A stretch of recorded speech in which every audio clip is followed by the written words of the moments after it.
ઝારખંડમાં જેએમએમ પાર્ટીના ધારાસભ્ય દળના નેતા ચંપઈ સોરેન રાજભવનમાં હાજરી આપ્યા બાદ ધારાસભ્યોને લઈ અને રાંચી એરપોર્ટ પહોંચ્યા હતા। સૂત્રો પાસેથી મળતી માહિતી પ્રમાણે 43 ધારાસભ્યોને હૈદરાબાદ લઈ જવામાં આવ્યા। ચાર્ટર્ડ પ્લેનથી ધારાસભ્યોને હૈદરાબાદ શિફ્ટ કરવામાં આવ્યા, જ્યારે મહાગઠબંધનના 5 ધારાસભ્યો રાંચીમાં જ રહેશે। આ મામલે કોંગ્રેસના ધારાસભ્ય રાજેશ ઠાકુરે જણાવ્યું હતું કે ઝારખંડમાં રાજકીય સંકટ વચ્ચે જેએમએમ પાર્ટીના ધારાસભ્ય દળના નેતા ચંપઈ સોરેને રાજભવનમાં પ્રદેશના રાજ્યપાલ સાથે મુલાકાત કરી હતી। તેમજ તેમણે સરકાર બનાવવા માટે દાવો કર્યો તથા જેટલું જરૂરી હોય તેના કરતાં વધુ લોકોનું તેમને સમર્થન મળી રહ્યું હોવાનું પણ જણાવ્યું હતું।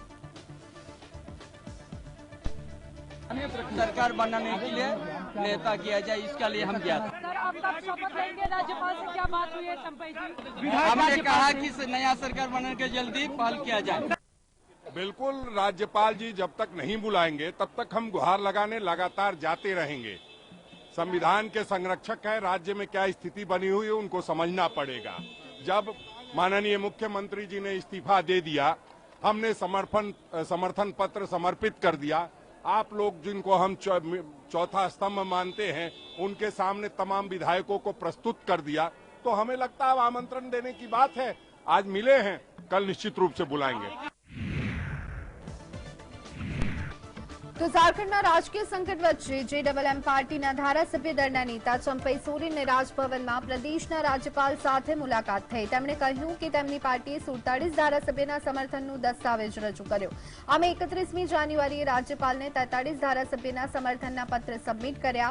હવે અમારી પાસે 47 ધારાસભ્યોનું સમર્થન છે। રાંચીના સર્કિટ હાઉસની અંદર 43 ધારાસભ્યો હાજર રહ્યા, જ્યારે અન્ય 5 ધારાસભ્યો ગઠબંધનમાં સામેલ વિવિધ પક્ષોના પ્રતિનિધિ છે, જેઓ ગઈકાલે રાજ્યપાલને મળ્યા હતા। સરકાર રચવાનું આમંત્રણ મળે તો તેઓ તરત જ રાજભવન પહોંચી જશે। આ ધારાસભ્યમાં કોંગ્રેસના નેતા આલમગીર આલમ, આરજેડીના સત્યાનંદ ભોક્તા, જેવીએમના પ્રદીપ યાદવ અને સીપીઆઈ-એમએલના વિનોદ સિંહ સામેલ છે।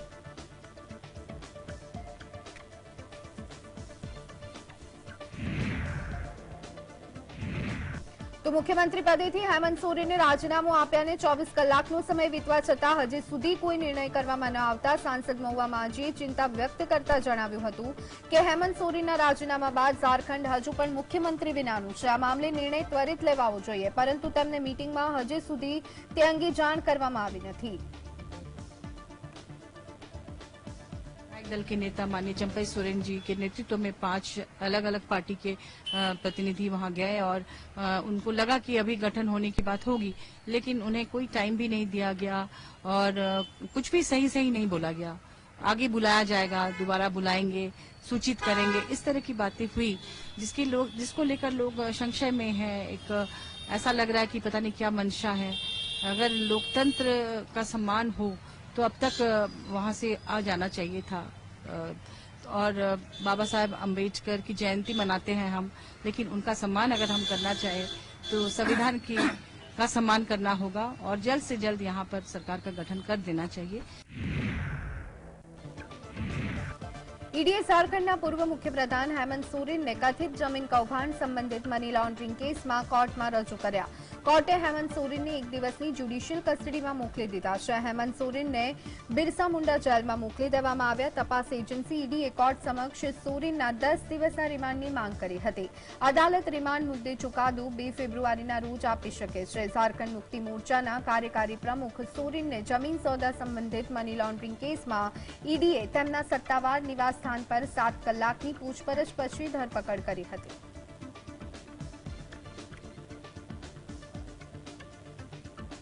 कहा है कि आज इनको जुडिशियल रिमांड में भेजा जा रहा है, ईडी की रिमांड में नहीं दी गई है। ईडी के रिमांड के लिए जो ऑर्डर होना है कल होना है। एक सीएम तरफ से कहा गया कि विदाउट एविडेंस इनको ईडी ने इलीगली अरेस्ट किया है। ये बातें अभी आई है जो सीएम साहब के तरफ से एडवोकेट लोग एपीआर हो रहे हैं, यही बातें आई हैं। क्योंकि ये मैटर जो रिलेटेड था, जो भानु प्रताप प्रसाद जो उनके द्वारा जो जमीन में मैनिपुलेशन की बात हुई थी, उसी मैटर को लेकर ईडी वालों ने इनको रिमांड किया था।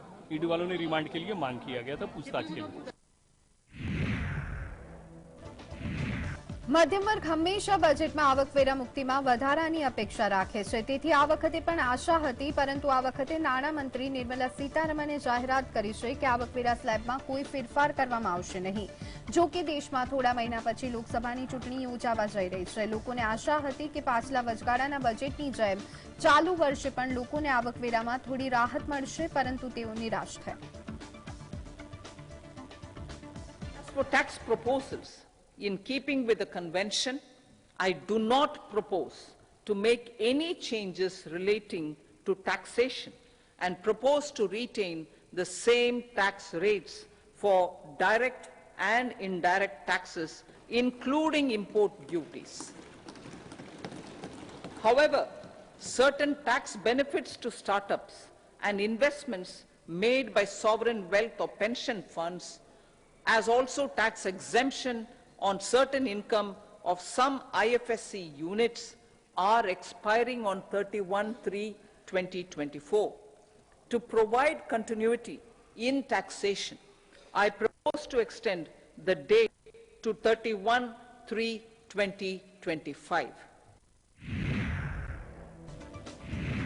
સંસદમાં વચગાળાનું બજેટ રજૂ કરતા કેન્દ્રીય નાણામંત્રી નિર્મલા સીતારમણે જણાવ્યું કે કેન્દ્ર સરકાર ગરીબ કલ્યાણ દેશની કલ્યાણ નીતિ પર કામ કરી રહી છે. અમે ગરીબોને વધુ સશક્ત બનાવવા પર ભાર મૂક્યો છે. છેલ્લા 10 વર્ષમાં સબકા સાથ સબકા વિશ્વાસના અભિગમના ખૂબ જ સકારાત્મક પરિણામો જોવા મળ્યા. દેશમાં વિકાસલક્ષી કાર્યોને વેગ મળ્યો. સરકારના આ પ્રયાસના ભાગરૂપે 25 કરોડ લોકો છેલ્લા એક દાયકાના સમયગાળામાં ગરીબી રેખામાંથી બહાર નીકળ્યા છે. કેન્દ્ર સરકારે 10 વર્ષમાં સર્વસમાવેશક વિકાસને પ્રોત્સાહન આપ્યું છે, જે હેઠળ ગરીબ અને જરૂરિયાતમંદ લોકોને મફત રાશન, તમામ માટે બેંક ખાતા સહિતની સુવિધાઓ ઉપલબ્ધ કરાવવામાં આવી છે. Garib Kalyan, Desh Ka Kalyan. We believe in empowering the poor. The earlier approach of tackling poverty through entitlements had resulted in very modest outcomes. When the poor became empowered partners in the development process, government's power to assist them also increases manifold. With the pursuit of Sabka Saath, in these 10 years, the government has assisted 25 crore people to get freedom from multi-dimensional poverty.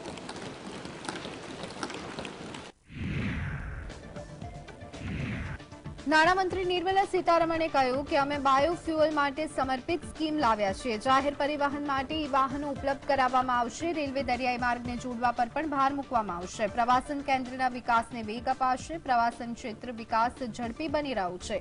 રાજ્યને વ્યાજ મુક્ત loan આપવામાં આવી રહી છે. Tyre 2 અને tyre 3 શહેરોને હવાઈ માર્ગે જોડવામાં આવશે. લક્ષદ્વીપમાં નવા પ્રોજેક્ટ શરૂ થશે. The efforts of value addition in agriculture sector and boosting farmers' incomes will be stepped up. Pradhan Mantri Kisan Sampada Yojana has benefited 38 lakh farmers and generated 10 lakh employment. PM મોદીએ જણાવ્યું કે આ બજેટમાં દેશના લોકોની આકાંક્ષાઓને પ્રતિબિંબ કરવામાં આવી છે. બજેટ બે મહત્વપૂર્ણ નિર્ણયો સાથે આપણને જોવા મળ્યું. રિસર્ચ અને ઇનોવેશન માટે 1 લાખ કરોડ રૂપિયાના ફંડ આપવાની જાહેરાત કરવામાં આવી, જ્યારે સ્ટાર્ટઅપને ટેક્સ છૂટની પણ ઘોષણા કરવામાં આવી. આ બજેટમાં રાજકોષીય ખાધને નિયંત્રિત રખાતા મૂડી ખર્ચને 11 લાખ કરોડ રાખવામાં આવ્યો છે. इस बजट में युवा भारत की युवा आकांक्षाओं का, भारत की यंग एस्पिरेशंस का प्रतिबिंब है.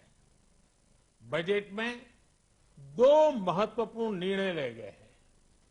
रिसर्च और इनोवेशन पर 1 लाख करोड़ रुपए का फंड बनाने की घोषणा की गई. इस बजट में फिस्कल डेफिसिट को नियंत्रण में रखते हुए कैपिटल एक्सपेंडिचर को 11,11,111 करोड़ रुपए की ऐतिहासिक ऊंचाई दी गई है. નાણામંત્રીએ કહ્યું કે સરકારનું ધ્યાન જીડીપીના વિકાસ પર છે અને આ માટે સરકારના પ્રયાસો ફળ આપી રહ્યા છે. વૈશ્વિક તણાવને કારણે પડકારો વધી રહ્યા છે, પરંતુ ભારતે આ સંકટમાં પણ સારી જીડીપી વૃદ્ધિ હાંસલ કરી છે. જીએસટી હેઠળ વન નેશન વન માર્કેટ હાંસલ કરવામાં આવ્યું છે અને ભારત અને મધ્ય પૂર્વ યુરોપ વચ્ચે કોરિડોર બનાવવાની જાહેરાત ગેમ ચેન્જર સાબિત થશે. Inclusive development and growth. Our humane and inclusive approach to development is a marked and deliberate departure from the earlier approach of provisioning up to village level. Development programs were thus provisioned. In the last 10 years, however, have targeted each and every household and individual through housing for all, Har Ghar Jal, electricity for all, cooking gas for all, bank accounts and financial services for all in record time. તો નાણામંત્રી નિર્મલા સીતારમણે કહ્યું કે દરેકને કાયમી ઘર આપવામાં આવશે. સ્કિલ ઇન્ડિયામાં 1.47 કરોડ યુવાનોને તાલીમ આપવામાં આવી છે. પીએમ મત્સ્ય સંપદા યોજનાનો વિસ્તાર કરવામાં આવશે. માછલીનું ઉત્પાદન બમણું થયું છે. પીએમ મોદીએ જય અનુસંધાનનો નારો આપ્યો. તેને સાકાર કરવા માટે પગલાં લેવામાં આવશે. છેલ્લા 4 વર્ષમાં આર્થિક વૃદ્ધિ ઝડપી બની છે. The Skill India mission has trained 1.4 crore youth, upskilled and reskilled 54 lakh youth, and established 3,000 new ITIs. A large number of institutions of higher learning, namely 7 IITs, 16 triple ITs, 7 IIMs, 15 AIMS, and 390 universities have been set up.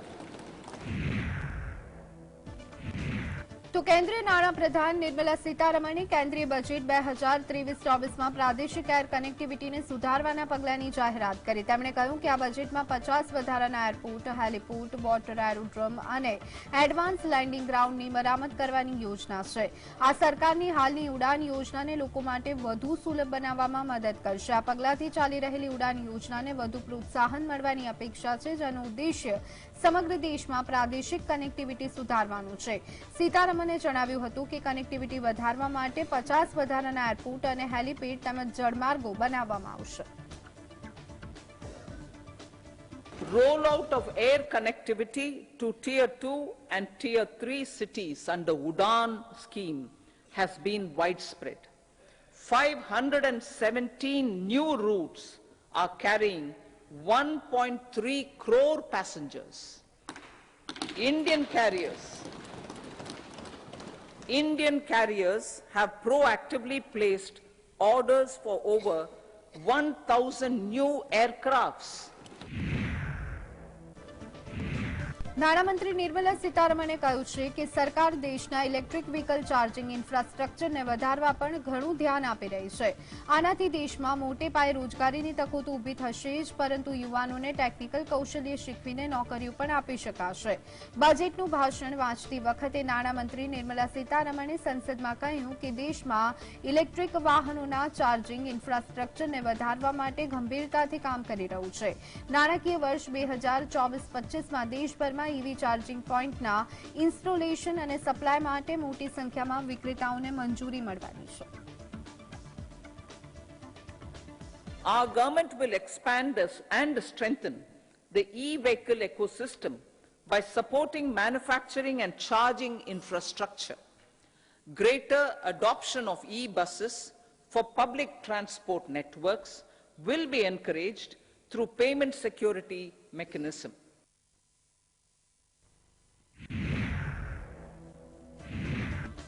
Uddhav Thackeray સમૂહની શિવસેનાના નેતા પ્રિયંકા ચતુર્વેદીએ જણાવ્યું કે સરકારના કહેવામાં અને કરવામાં ઘણો તફાવત છે. આ વસ્તુ અમે છેલ્લા 10 વર્ષથી જોઈ રહ્યા છીએ. વર્ષ 2014માં જે વચનો આપવામાં આવ્યા છે એ આજ દિવસ સુધી પૂરા નથી થયા. વચગાળાના બજેટમાં ગરીબ યુવા અને મહિલાઓ માટે કંઈ ખાસ નથી. સરકારે ઠંડીની સિઝનમાં લોકોની આશા પર ઠંડુ પાણી ફેરવી નાખ્યું. कहने में और करने में जमीन आसमान का अंतर है. और यही हम 10 साल से देखते आ रहे हैं। 2014 में जो लंबे चौड़े वादे किए थे अपने कैंपेन में, वो आज तक नहीं हुआ। ज्ञान का एक नया डेफिनेशन मिला, पर ज्ञान में गरीबों के लिए क्या इस बजट में आया, युवाओं के लिए क्या आया, नारी शक्ति के लिए क्या आया? कुछ भी नहीं आया है, सिर्फ उनको ठेंगा दिखा दिया गया। मैं कहती हूँ ठंडे मौसम में ठंडा पानी आम जनता की उम्मीदों पे डालने का काम इस बजट ने किया है। સંસદમાં વચગાળાનું બજેટ રજૂ કરવામાં આવ્યું છે, ત્યારે આ વિશે પ્રતિક્રિયા આપતા શિરોમણી અકાલી દળના સાંસદ હરસિમરત કૌરે જણાવ્યું કે આ લોકસભા ચૂંટણી પહેલાનું બજેટ છે, જેથી ઘણી રેવડીની જાહેરાત કરવામાં આવી છે. મને લાગે છે કે ખેડૂતોની આવક ડબલ કરવાની વાત કરી હતી, પરંતુ એ છેલ્લા 10 વર્ષમાં થઈ નથી. મહિલા અનામત બિલ કોઈ એક ખાસ વર્ગને આકર્ષિત કરવા માટે પસાર કરવામાં આવ્યું છે, પરંતુ તેના અમલીકરણ વિશે કોઈ તારીખ જણાવવામાં આવી નથી. આ સાથે જ વસ્તી ગણતરી અને સીમાંકન પ્રક્રિયા વિશે કોઈ માહિતી આપવામાં આવી નથી. Well, clearly it's a pre-poll budget, so obviously there will be sops and reodies to ensure that the votes keep coming. And I think there are many segments, especially the farmers, who deserve something. Double income करने की बात कही थी, अब double तो हो ही नहीं 10 साल बाद, तो कुछ ना कुछ तो मिलना चाहिए जो वोट्स चाहिए. तो हकीकत ये है कि ये रिजर्वेशन बिल जरूर एक वोट बैंक को टारगेट करने के लिए पास हो गया है, लेकिन कोई डेट्स नहीं सेट करे कि आपकी अभी इसका सेंसस कब तक हो जाएगा, डिलिमिटेशन की कितने टाइम तक हो जाएगा, और कौन से साल की इलेक्शन में यहाँ पे 33% रिजर्वेशन मिल जाएगी. तो कोई डेट फाइनल नहीं करी है. हाँ, एक बिल पास कर दिया जिससे औरतों के रिजर्वेशन में तो कोई फर्क पड़ना ही नहीं है. हमारे जैसे अभी भी आदमियों के सामने लड़कियां इधर पहुंचेंगे. કેન્દ્રની મોદી સરકારે વર્ષ 2024ની લોકસભા ચૂંટણી પહેલા સંસદમાં વચગાળાનું બજેટ રજૂ કર્યું, ત્યારે કેટલાક લોકો સરકારના બજેટ કલ્યાણકારી બતાવી રહ્યા છે, તો બીજી તરફ વિપક્ષી દળોએ તેને નિરાશાજનક ગણાવ્યું છે. સમાજવાદી પાર્ટીના પ્રમુખ અખિલેશ યાદવે સોશિયલ મીડિયા પ્લેટફોર્મ એક્સ પર લખ્યું છે કે કોઈપણ બજેટ જે વિકાસના કાર્યો માટે નથી અને તેનાથી લોકોનો વિકાસ નથી, તો આવું બજેટ એ વ્યર્થ બજેટ છે. ભાજપ સરકારે લોકવિરોધી બજેટનો એક દશક પૂરો કર્યો છે, જેનું વિડીયો રેકોર્ડિંગ પણ કર્યું છે. આ ભાજપ સરકારનું વિદાય બજેટ છે.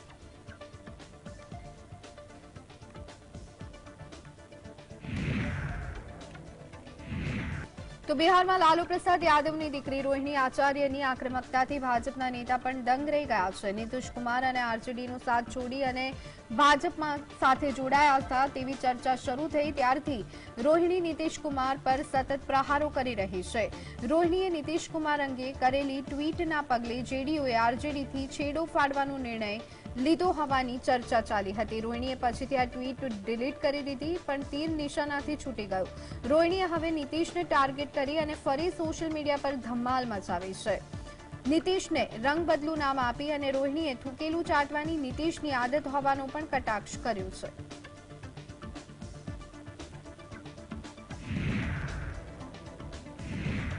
તો ઈડીએ હેમંત સોરેનની ધરપકડ કરી પછી હવે કોનો વારો આવશે તેની જોરશોરથી ચર્ચાઓ છે. ભાજપના સૂત્રોનું કહેવું છે કે લોકસભાની ચૂંટણી પહેલા અરવિંદ કેજરીવાલ અને લાલુ પ્રસાદ યાદવના પરિવારનો નંબર આવી જશે. આ ઉપરાંત રાજસ્થાનના ભૂતપૂર્વ મુખ્યમંત્રી અશોક ગેહલોતના પુત્ર વૈભવ ગેહલોતને પણ જેલ ભેગો કરી દેવામાં આવશે તેવો દાવો થઈ રહ્યો છે. વૈભવ ગેહલોત ભાજપ માટે રાજકીય રીતે મહત્વના નથી, પણ કેજરીવાલ તથા લાલુ તેજસ્વી મહત્વના છે.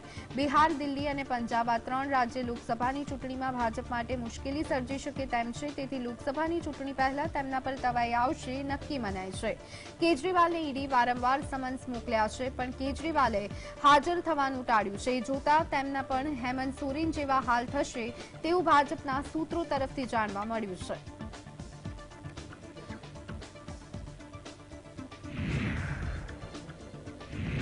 તૃણમૂલ કોંગ્રેસ અને આમ આદમી પાર્ટી પછી હવે ડાબેરી પક્ષો પણ કોંગ્રેસથી દૂર જઈ રહ્યા હોવાના સ્પષ્ટ સંકેત મળતા ભાજપ વિરોધી મોરચા ઇન્ડિયાનો બિનસત્તાવાર રીતે સંકેલો થઈ ગયો છે.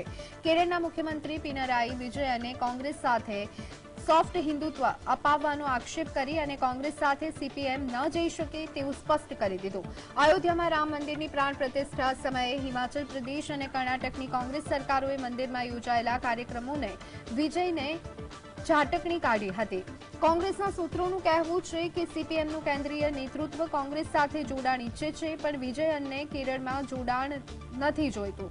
કેરળની લોકસભાની તમામ 21 બેઠકો પર ડાબેરી મોરચાના ઉમેદવારો જ ઉભા રખાશે એવું વિજયને સીપીએમ બ્યુરોને કહી જ દીધું છે। આ સંજોગોમાં કેરળ સિવાયના પશ્ચિમ બંગાળ સહિતના રાજ્યમાં કોંગ્રેસ અને ડાબેરીઓ જોડાણ કરી શકે છે, જેનો કોઈ મતલબ નથી। આ રાજ્યમાં બંનેનો કોઈ જ પ્રભાવ નથી।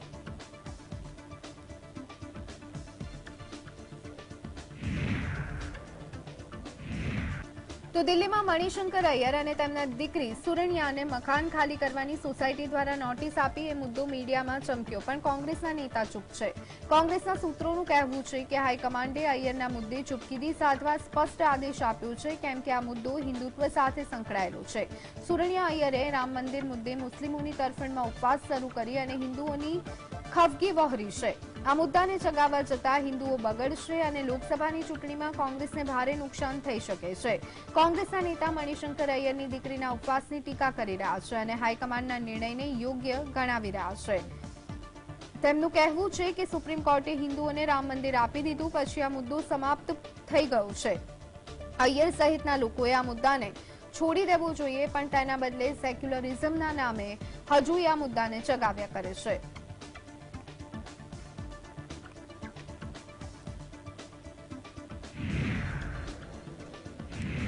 વારાણસીમાં 30 વર્ષ બાદ ફરી એક વખત સવાર પરત આવી ગઈ, જ્યારે જ્ઞાનવાપીના વ્યાસકા ભોયરામાં ઘંટારવ સાથે આરતી ગુંજતી હતી। જિલ્લા કોર્ટના ચુકાદા બાદ જ્ઞાનવાપી મસ્જિદના પરિસરના વ્યાસના ભોયરામાં અડધી રાત્રે 2 વાગે પૂજા થઈ। અહીં 30 વર્ષ પહેલા પૂજા કરવા પર રોક લગાવી દેવામાં આવી। કોર્ટના આદેશ બાદ જ્ઞાનવાપી મસ્જિદ પરિસરમાં આવેલા વ્યાસના ભોયરાની બહાર બુધવારે મોડી રાત્રે અચાનક હલચલ વધવા લાગી અને રાત્રે 10 વાગે વારાણસીના જિલ્લા અધિકારી અને ડીઆઈજી જ્ઞાનવાપી મસ્જિદના પરિસરમાં પહોંચી ગયા। ત્યારબાદ ત્યાં બેરિકેડ્સ હટાવાયા અને પરિસરની બહાર પોલીસ બંદોબસ્ત ગોઠવી દેવાયો। રાત્રે 2 વાગે પોલીસ કમિશનર અને જિલ્લા અધિકારી એક સાથે બહાર નીકળ્યા અને કહ્યું કે કોર્ટના આદેશનું પાલન કરી દેવાયું છે। પોલીસ કમિશનર અશોક મુથાએ કહ્યું કે કોર્ટના આદેશ અનુસાર રસ્તો તૈયાર કરવા, બેરિકેડિંગ હટાવવાની સાથે સુરક્ષાની તમામ વ્યવસ્થા કરી દેવામાં આવી છે। આ મામલે હિન્દુ પક્ષનું પ્રતિનિધિત્વ કરનાર વકીલ વિષ્ણુ શંકર જૈને કહ્યું કે એસજીએ કોર્ટના આદેશનું પાલન કર્યું છે। કેવીએમ ટ્રસ્ટના પૂજારી દ્વારા प्रतिमा स्थापित કર્યા બાદ શયન આરતી કરવામાં આવી હતી।